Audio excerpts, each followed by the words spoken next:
The New York Times is furious that conservatives are reporting the news. They are demanding that the conservatives stop reporting the news. This is the New York Times newsroom, and there will be no journalism here. We examine the latest controversy and why the latest Times temper tantrum has gone too far, even for fellow left-wing outlets like the Washington Post and Politico. Then Joe Biden's support collapses in a new Monmouth University poll. Young people are abandoning traditional values, and the PC left is furious over Dave Chappelle's excellent new comedy special. All that and more. I'm Michael Knowles, and this is The Michael Knowles Show.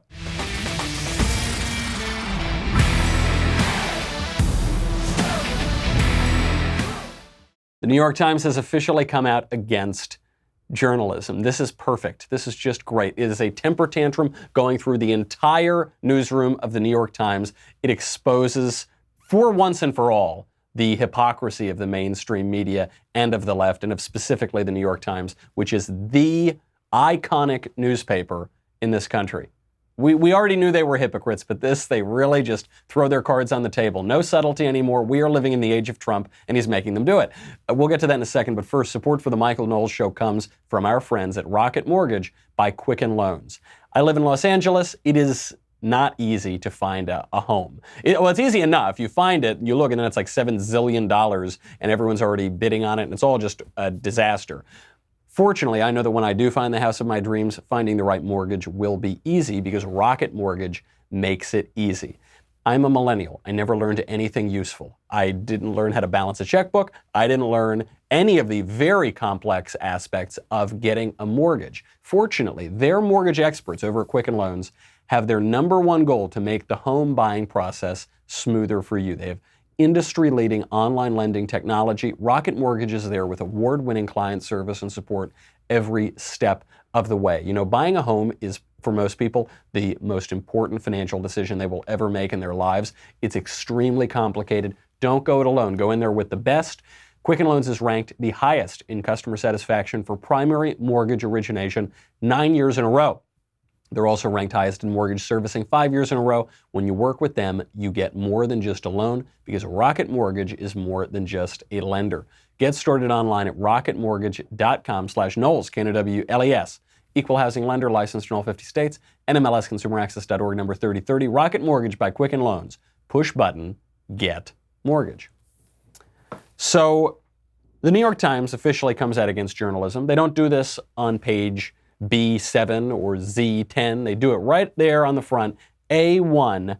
They are so furious at President Trump right now that they are formally objecting to journalism because here's what happens. The New York Times reports on conservative figures, conservative politicians, conservative media figures, sometimes on private conservatives and private citizens. That is apparently a good thing. Really good when the New York Times reports on conservatives. Now there are conservatives who are reporting on leftist New York Times reporters. That is very bad. It's good when we do journalism to conservatives, bad when we do journalism to leftists. Why is that? Just because the New York Times says so, so we have to believe it. This is the article from the New York Times. Begins, quote, Washington, a loose network of conservative operatives allied with the White House, is pursuing what they say will be an aggressive operation to discredit news organizations deemed hostile to President Trump by publicizing damaging information about journalists. It's the latest step in a long-running effort by Mr. Trump and his allies to undercut the influence of legitimate news reporting. Not that illegitimate news reporting that all those conservatives are doing, but the legitimate news reporting. How can you tell what's a legitimate news reporting? Well, it's when the New York Times does it. It's when leftists do it. When conservatives report the news, that is illegitimate. Why? Because they're conservative and only leftists are supposed to report on the news. Now, what are they doing? What is the damaging information? Because when I read that, I thought, it's a little tricky, it's a little crafty. What are they doing? They're probably digging through these reporters' trash cans, right? They're probably going in, calling up their ex-girlfriends and their ex-wives, ex-boyfriends. I don't know. I don't want to be discriminatory or exclusive here. They're probably finding sex scandals. Right? They're probably going into their personal lives because that might be a little bit too far. They do it to us. The left does it to us all the time. But look, I think there should be a separation between public and private. Maybe that is a little bit too far. Except that's not what they're doing at all. Do you know what they're doing? The shadowy group allied with the White House, discrediting real journalists, all they're doing is reading through the journalists' tweets. They are just combing the journalists' public social media profiles. The Times goes on, quote, 4 people familiar with the operation described how it works, asserting that it has compiled dossier of potentially embarrassing social media posts and other public statements by hundreds of people who work at some of the country's most prominent news organizations. So they're reading the journalists' public statements. And journalists, you will recall, for their job, for a living, make public statements. That's what they do. So what the shadowy group is doing is reading the news. And that is bad. The New York Times is furious because people are reading the news. Okay? Reading the journalists' public pages, public statements, then they are posting about the journalists' public statements. Now, how could the New York Times, I mean, this is so absurd, I'm surprised even the New York Times could do this with a straight face, but how do they do it? How are they able to run this big story? It's bad that conservatives read and post about the news. That's more or less what the thesis of this story is. How can they do that with a straight face?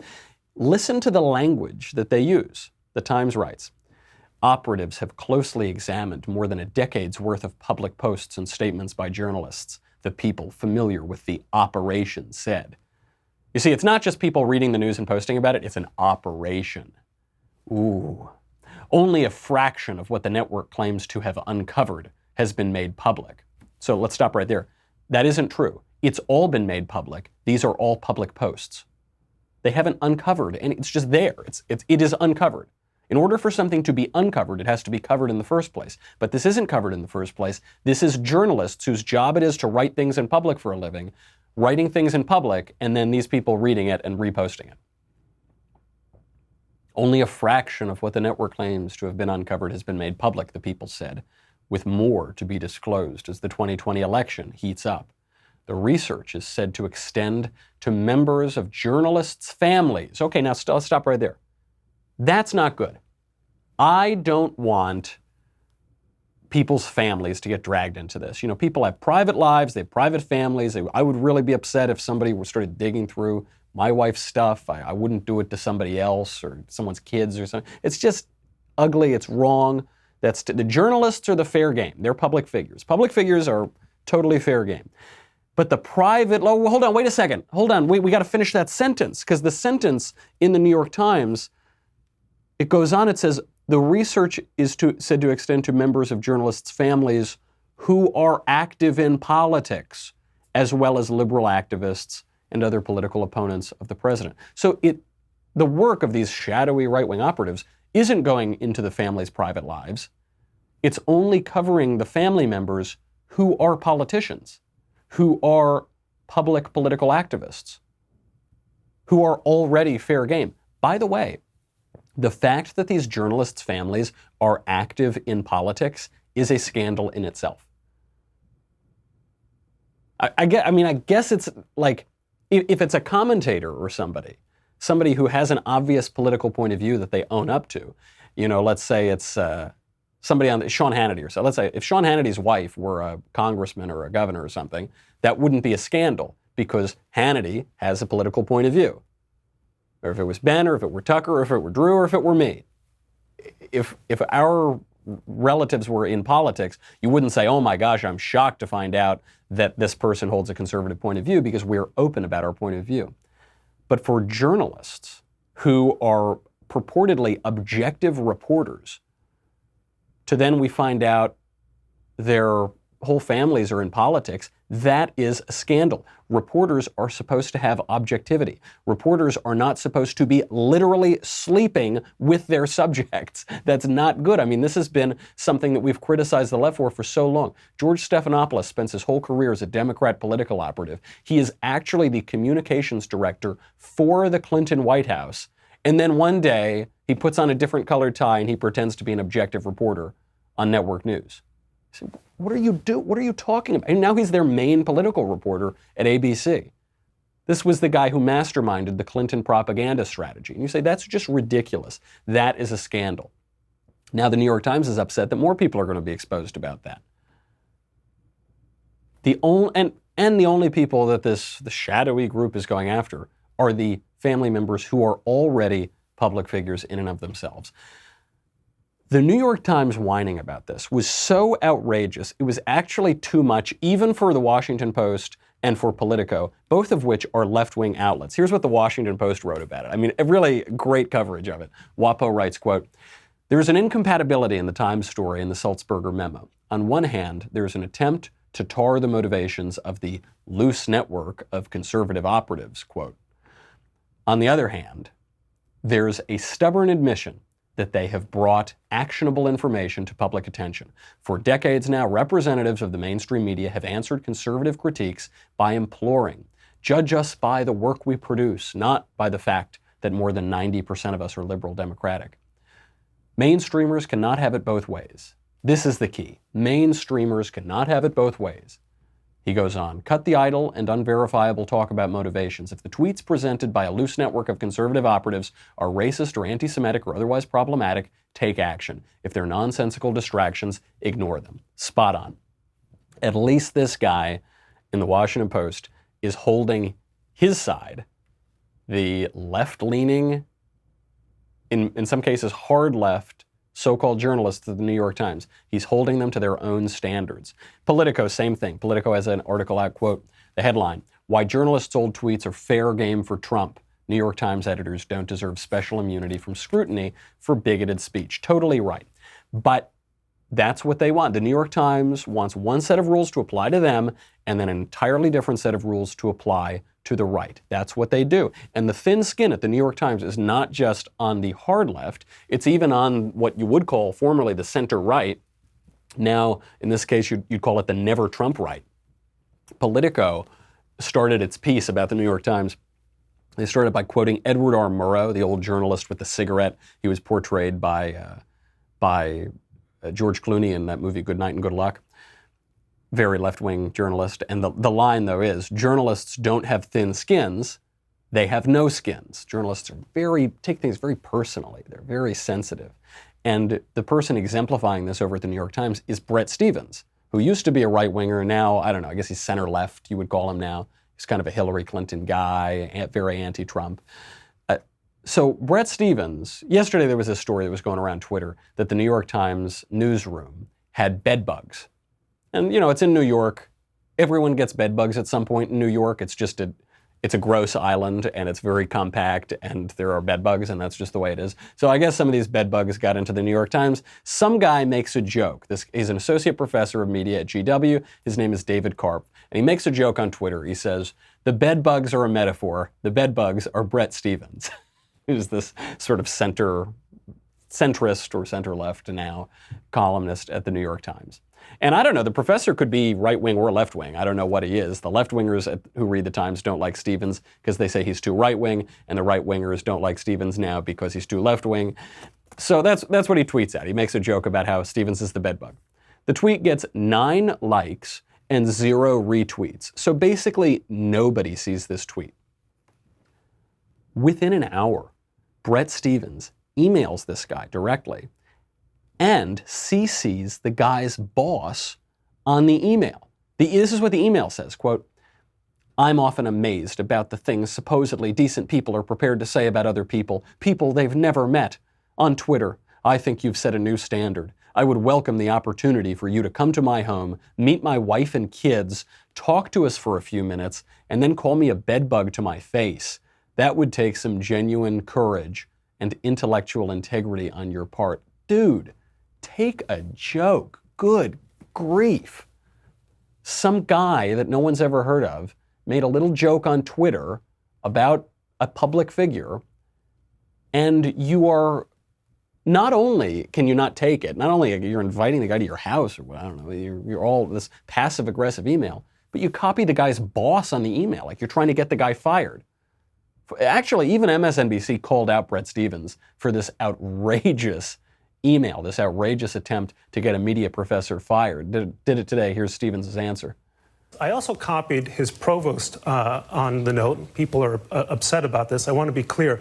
I had no intention whatsoever to get him in any kind of professional trouble, but it is the case at the New York Times and other institutions that people should be aware, managers should be aware of the way in which their people, their professors or journalists interact with the rest of the world. Well, hold on. You say, I had no intention of getting this guy in professional trouble. I emailed his boss to complain about him, but I had no idea, I had no intention of getting him in professional trouble. But he should be in professional trouble, and I called his boss. That's what he's saying, right? The but completely negates everything that came before it in that statement. Bret Stephens, this is a guy on top of the world, as one of the biggest microphones in the world, New York Times columnist, can't take a little joke from a media professor that no one's ever heard of at GW. So he CCs the guy's boss and obviously tries to get him in trouble, if not fired. Probably tries to get him fired too, because if you get an email like that from a guy as powerful as Bret Stephens at the New York Times, you're not going to punish the employee for it? Of course not. It's a joke. This is what people despise about the media, the self-seriousness. It's not that we don't like seriousness. We don't want to be frivolous and flippant all the time and glib or anything like that. But we want people to be serious and not self-serious. G.K. Chesterton said the angels can fly because they can take themselves lightly. They're not always taking themselves unseriously, but they can take themselves lightly, and so they can fly. We hate self-seriousness. You know, this self-seriousness in journalism really began, I think, in earnest when the newsrooms replaced all the actual reporters with these over-credentialed elite young people. So journalism used to be a kind of middle-class job. You didn't really need to go to college. If you did, you could go to a journalism program, get out, go work as a reporter. It was very simple. Now, being over-credentialed or not, being a beat reporter or something, that's fine if you want to be in commentary, if you want to pursue one political point of view over another, if you have a vision of the world and you're expounding on that, punditry or something like that. That's fine. For reporters, though, that's not fine. You see, for reporters, you need to just pursue the facts. That's it. It's a simple job. Typically, it hasn't paid that well. It's an honorable job. It's a simple job. You just do it. And now, because we've got these overly self-important people who actually aren't that good at journalism, who aren't that good at reporting, they are just focusing on themselves. Journalists, reporters, you are not the great defenders of democracy. You are not defending democracy in darkness. You're not preserving our country. You're not even especially good at being an arbiter of the truth or discerning the truth. Write your story, quit whining, do your job. It's very simple. I was at the PragerU dinner the other night with Mike Rowe. Mike Rowe had great advice that he passed along from a mentor of his. And the advice was, don't focus on how you're doing, focus on what you're doing. Focus on the what, not the how.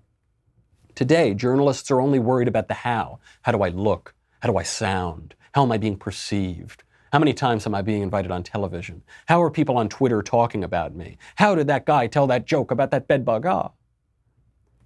They're not focused on the what, which is their job, which is reporting the facts. Do your job. Focus on the what. Worry about what you're doing. Let the how take care of itself. Speaking of thin skin, by the way, there is an excellent Netflix special out that you have to watch, and critics on both the left and the right are assailing this Netflix special, which is how you know that it's good. It's how you know that the comedian is hovering right over the mark. I'm talking about Dave Chappelle's new Netflix special. So National Review, which is a conservative publication, gave this special a bad review.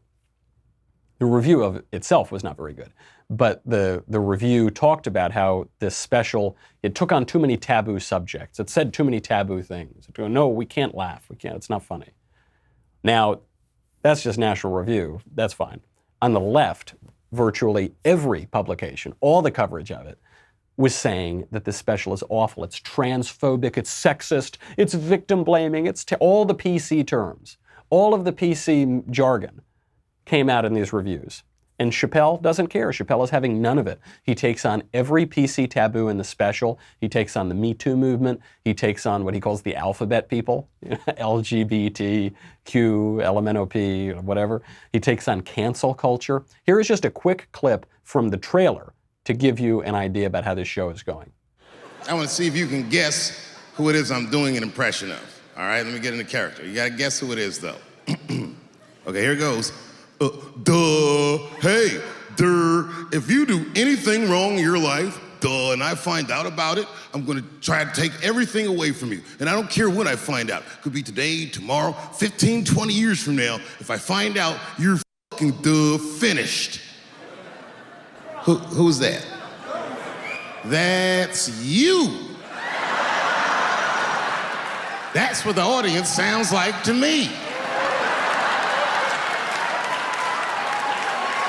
That's why I don't be coming out doing comedy all the time, because y'all is the worst motherfuckers I've ever tried to entertain in my fucking life. Just absolutely spot on. Obviously he's taking on cancel culture, and he's turning it on the audience in a really brilliant way, because he's talking about something that is so relevant right now, which is that, somebody told a joke 30 years ago and you've got to ruin his life now and take away his career, take away his house and banish him to outer darkness where there's wailing and gnashing of teeth. But he's also pointing out the hubris, the self-seriousness, the arrogance of the audience, not just the audience in that room, but all of us as the audience, the Twitter audience, the social media audience. All we do is we wake up in the morning and say, oh, that was a good sleep. Well, time to get on the internet and ruin everyone's life. Time to get on the internet and judge people. Oh yeah, I got a busy day. I don't even know if I can fit in a cup of coffee this morning because I have to judge people all day for their private remarks 30 years ago. I'm not even judging topics. I'm not even judging political issues, because that's not what people are judging. They're judging a joke that some guy made in the 90s. It has no bearing on what was happening right now, or political issues, or cultural issues, or religious issues. And Chappelle is just totally flipping on it. He said, you think it's Trump that I'm making fun of, because Trump, he's the worst thing in the world, right? No, it's you. You're the worst thing in the world. It's really great. I'm not going to spoil the rest of the show. That's just one bit in the trailer.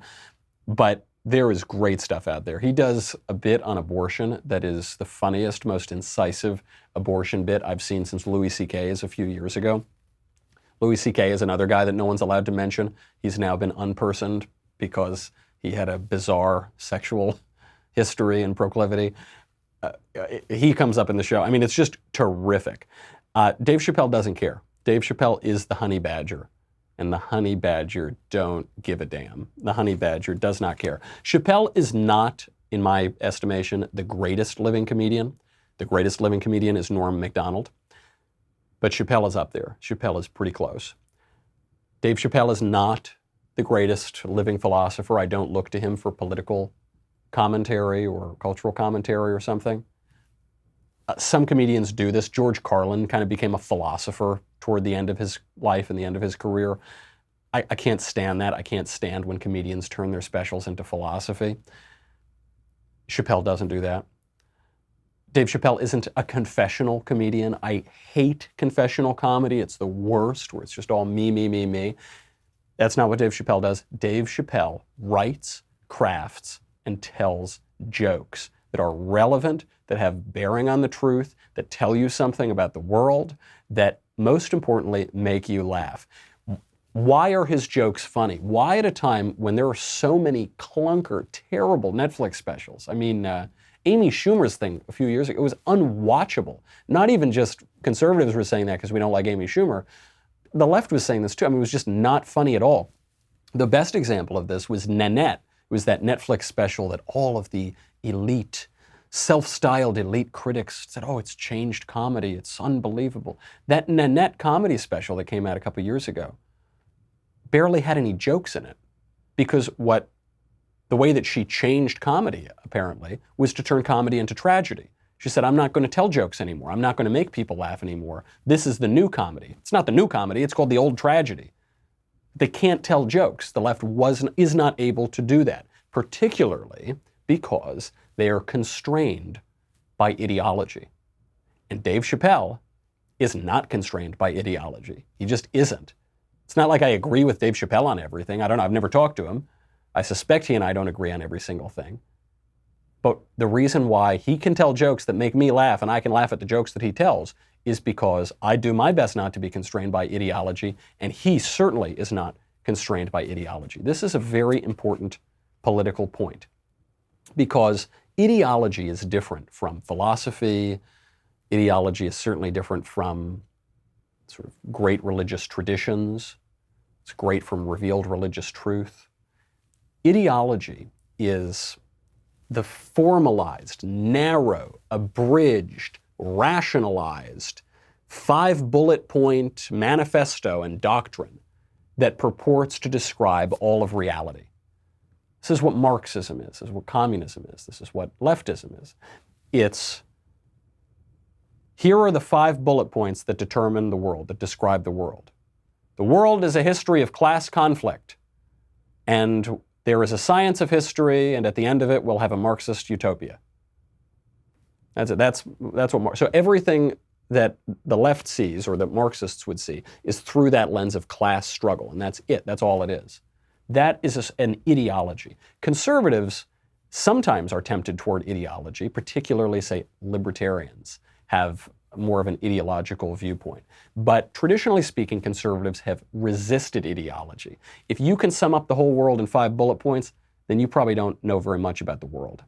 If that's your vision of all of reality, I don't need it, because that's BS. Ditching ideology doesn't mean you don't stand for anything, doesn't mean you don't have any basis of your belief. That's not even possible. Everybody's got to serve somebody. Every view of the world boils down to some beliefs. So for instance, I'm Catholic. Christians, broadly speaking, believe in the Nicene Creed. I believe in God, the Father Almighty, maker of heaven and earth, on and on, right?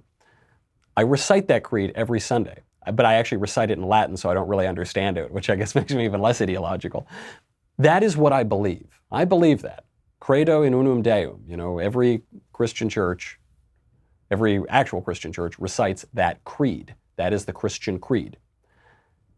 That's what I believe, and everything else is fair game. It's why I don't get exercised over tax rates changing. It's why I don't lose my mind over some new tariff policy. One policy could be better than the other. Whatever. I'm open-minded. Because the left punts on eternal questions such as that, such as the basis of reality, the basis of belief, because they punt on those questions.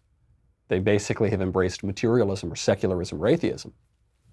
They make a religious idol out of political ideology. That becomes the religion.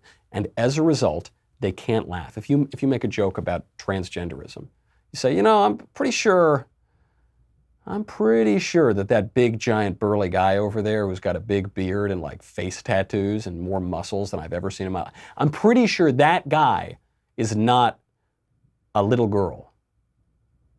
Pretty sure. If you just make that observation, it's not even a joke, that's an observation. They won't laugh. They won't agree with you. They won't grant you any premise. They will frown. They will be angry because you've contradicted what more or less has become their religion. As a result, they can't laugh. I mean, we laugh at things because they're true. Comedians are pointing out the absurdities of life. And so, to use one example, if you say that giant burly dude over there with a shaved head and a big beard and, he's like chomping on chewing tobacco or something, he's not a cute little girl. If you point that out, that's funny. People would laugh at that unless you're so constrained and warped by ideology that you can't even laugh at Dave Chappelle. But you should. You will laugh. Go check it out. It's a really, really great special. Got to get to some 2020 news. Joe Biden is tanking in the polls. We will get to that in just 1 second. We'll get to why Joe Biden is tanking in the polls and why I was right. We'll get to the bigger story, at the basis of that, which is a new poll showing that young Americans' values have radically changed. They are radically abandoning their traditional values. But first, I got to let you know to tune in today, 7 p.m. Eastern, 4 p.m. Pacific, for our latest episode of The Conversation. I will be there. It is featuring me. I will be answering your questions live on air. My answers will dazzle you. They'll at least dazzle me, and then you'll be there, which will be very nice. The episode is free to watch on Facebook and YouTube, but only subscribers can ask the questions. So subscribe to Daily Wire and get your questions answered by me today at 7 p.m. Eastern, 4 p.m. Pacific, and join the conversation. You got to go to dailywire.com. Do it right now. We'll be right back with a lot more.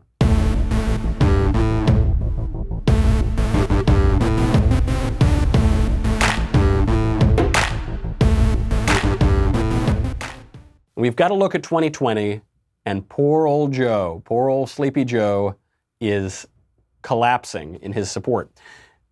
This new poll is coming out from Monmouth University. It has him down 13 points. He is now in a statistical dead heat in this poll with Bernie Sanders and Elizabeth Warren. Now, this is the worst poll for him so far. Other polls still have him up a bit, but it's also the latest poll, so it might not be an outlier. It might just be showing us things to come.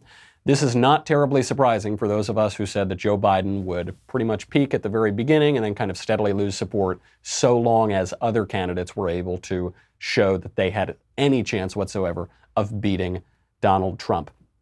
Even worse for Joe Biden here is that his support is collapsing among every single demographic. So he's down among whites, blacks, high school grads, college grads, men, women, and voters over 50.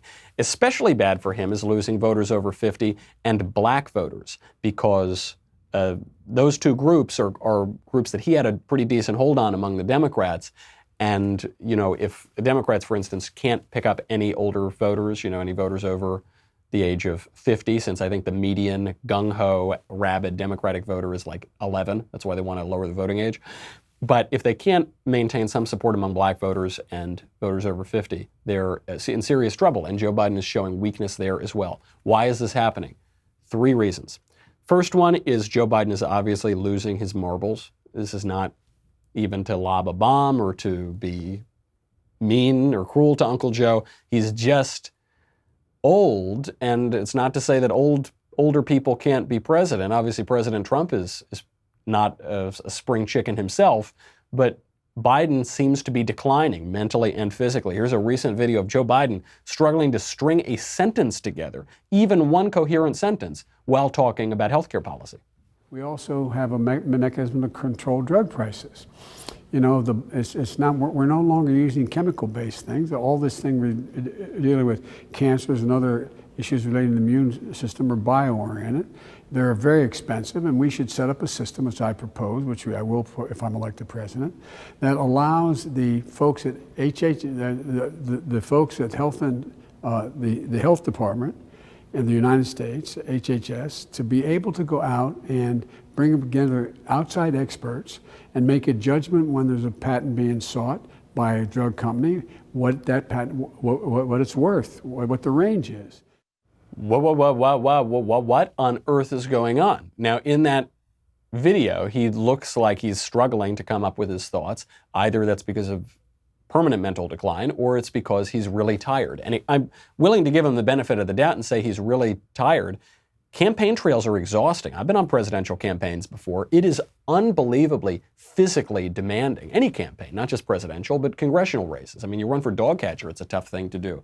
And it takes a lot out of you. It even takes out a lot for young men. You have to be up to the physical aspect of that job. It actually gives you a lot of respect, just on a physical basis, for guys like Trump and Reagan. You know, when Reagan was meeting Gorbachev for the first time, you got Reagan, the oldest president in American history at that time, and he was going to go meet Gorbachev outside. He was indoors. He was going to go down the stairs and meet Gorbachev outside in the winter. So Gorbachev gets out, and he's wearing this big, heavy coat because it's wintertime. Reagan ditches the coat. He won't wear the coat. He comes out of the door and hops down the stairs, moves very quickly down those stairs, and he just looked like a vigorous young man. Meanwhile, Gorbachev, who was younger, looked like he was older, looked like he needed the coat, looked like he was moving more slowly. And the optics matter, the images matter when you're talking about the leader of the free world, when you're talking about any sort of politician. Same thing with Trump. I mean, Trump, by all accounts, you can lob any criticism of him that you want. He's reckless, he's impetuous, he doesn't read, he doesn't this, all the typical attacks against him. The one thing that nobody, not even his worst critic, can say is that he doesn't have energy. I mean, he pretty much got the GOP nomination because he contrasted his high energy with Jeb Bush's low energy. Trump is a high energy guy. He, by all accounts, doesn't sleep very much every night. He's constantly working. He's constantly vigorous. When he's not working, he's out schmoozing on the golf course. He's just kind of moving around. I mean, he's like sort of a medical wonder because he doesn't exercise. He brags about how he doesn't exercise. He eats fast food and drinks Diet Coke. At this point, he's probably just so preserved by the chemicals that he can move around. He'll outlive us all. That matters. Nobody thinks of Donald Trump as a doddering old man because Donald Trump has more energy than you do. Ronald Reagan had the same thing. He was just a vigorous guy who was riding horses all the time while he was president and after he was president. He wasn't even riding Western. He was riding English. He was riding even a more vigorous style of horse riding. Joe Biden doesn't have that. And if he doesn't have that now, he's not going to have it in a year, and he's not going to have it if he were ever elected president. That's just the first problem going on with Joe Biden. The second problem is he didn't have many marbles to lose to begin with because he's always been kind of a doofus. He graduated toward the bottom of his law school class. He had to drop out of the 1988 presidential race because of that. He had to drop out because he lied about his law school record and because he plagiarized speeches.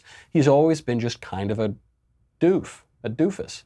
2008, he was nothing. He really didn't do very much when he was in the Senate, other than that 94 crime bill, which was a very good crime bill, actually, and it's the one thing in his career he really has to run away from. So he's losing it. He didn't have much to lose to begin with. And third, voters' priorities and values are changing. This is the most important part. This is the biggest issue for Biden and for the country. Ernest Hemingway describes going bankrupt as it happening gradually, then suddenly. That's what we're seeing here with the changing values of this country. Biden represents an old guard. I'm not saying he's a moderate. He's not a moderate. But he does represent something a little older. For instance, he's patriotic. He at least pays lip service to love of country and patriotism. The other Democrats don't. And this is changing. This is a new thing. They don't like the country. Now, you might say the Democrats never liked the country. The left always hated the country. Maybe, but at least they paid lip service to it. At least hypocrisy is the tribute that vice pays to virtue. Now they are openly denigrating the country. Andy Cuomo, Democratic governor of New York, says America was never that great. Barack Obama says, I don't believe in American exceptionalism. I believe in it the way the Greeks believe in Greek exceptionalism. You have other candidates now saying America's hopelessly racist, hopelessly bigoted. There's no way to ever redeem America.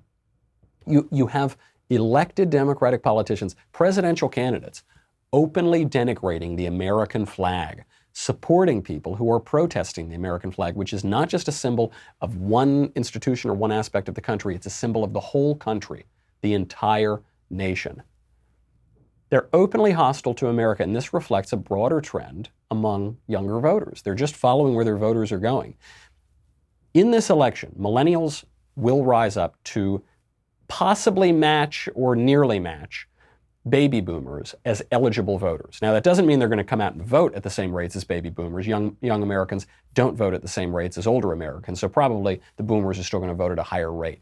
But they're slowly and steadily, gradually then suddenly, taking control of the country. And the politicians that rely on them for votes are paying attention. That spells trouble because millennials are not as patriotic as past generations. Don't take my word for it. It's not just insinuation. This is according to a new poll out from Wall Street Journal, Wall Street Journal and NBC, which shows American values are shifting dramatically, gradually then suddenly. This is from the article. Patriotism, religion, and having children rate lower among younger generations than they did 2 decades ago, and they rate much lower. 21 years ago, they took this poll. Strong majorities of Americans chose the principles of hard work, patriotism, commitment to religion, and the goal of having children as being the most important to them. Now, the good news is millennials and Gen Z still value hard work. They still like that. But their only other sacredly held value is tolerance. Tolerance, religion, patriotism, even having children rate much, much lower. This is a direct result of losing religion. St. Andrew Breitbart, the patron of Hollywood conservatives, said, politics is downstream of culture, and we know culture is downstream of religion. Cult and culture are related words. What the culture worships defines that culture. And this problem goes all the way to the foundation of society, religion.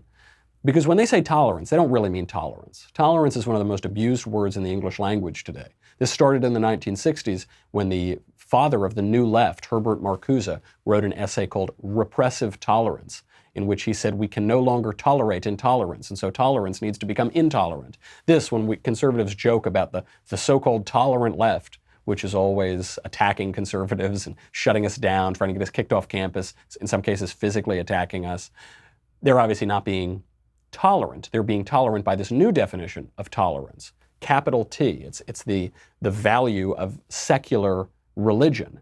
What it really means is it's the value of multiculturalism, capital M, and cultural relativism, capital letters, right?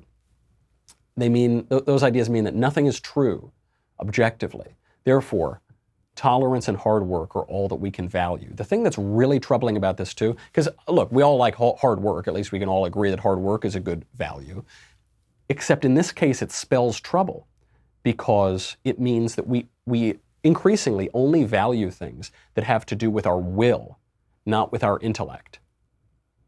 Hard work and tolerance are values of the will. You can just sort of will yourself to do it. Grit your teeth and tolerate stuff you don't like. That's the good version of tolerance. Or grit your teeth and tolerate only tolerant opinions and don't tolerate the intolerant opinions and kick them out of your campus. But it's all about the will. It's not about actually thinking this is true and beautiful. This is better than this. This is more accurate than this. This is objectively true. It's just the will. Same thing when it comes to hard work. Hard work, you just grit your teeth and do it, right? Not because of any intellectual scheme or scheme of reason, but you just will yourself to do work. Religion, patriotism, are values of the intellect. You can't even really will yourself into it if the intellect won't go with you. You subscribe to a religion because you think it's true, because you think God exists and he has a son named Jesus Christ and Christ instituted a church and you go to Mass for that reason and he instituted sacraments and you have those sacraments.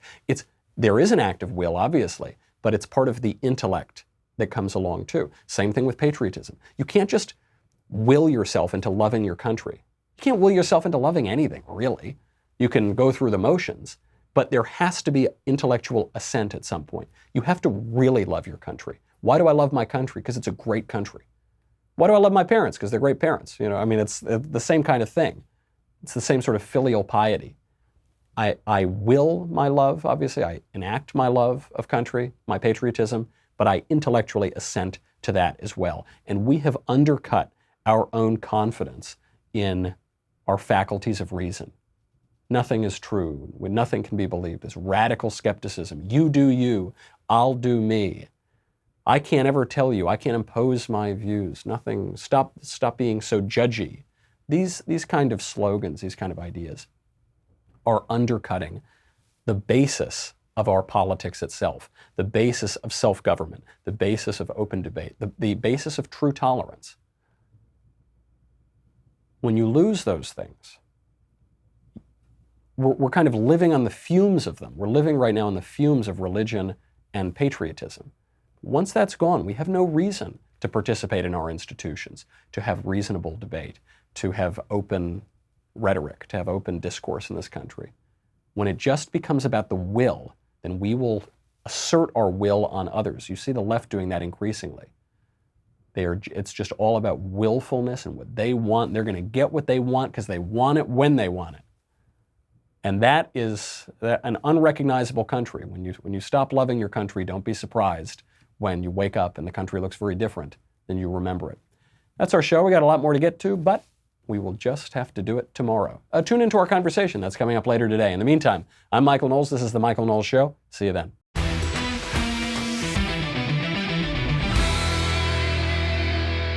The Michael Knowles Show is produced by Rebecca Dobkowitz, director Mike Joyner, executive producer Jeremy Boring.